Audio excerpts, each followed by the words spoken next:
Hello guys, তোমরা তো জানো সবসময় আমাদের বাসায় একটু শাক-সবজি বেশি হয়। শাক সবাই অনেক পছন্দ করে। আর এই যে মিষ্টি কুমড়া শাকটা আমার অনেক পছন্দের।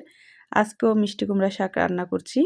শীতকালে মিষ্টি কুমড়া শাকটা যেভাবে আমার মা রান্না করত, সিম আলু দিয়ে সাথে চিংড়ি মাছ দিয়ে ওইভাবে রান্না করছি। প্রথমে আমি রসুন পেঁয়াজটা কষিয়ে নিয়েছি, এরপর সামান্য পরিমাণে হলুদ গুঁড়া মরিচ গুঁড়া দিয়ে তারপর স্বাদমতো লবণ দিয়ে এখন আমি চিংড়ি মাছটা কষালাম। তারপর এই যে আলু আর হলো যে সিমটা কেটে রেখেছি সেটাও কষিয়ে সাথে ঝোলের পানিটা দিয়ে দিলাম।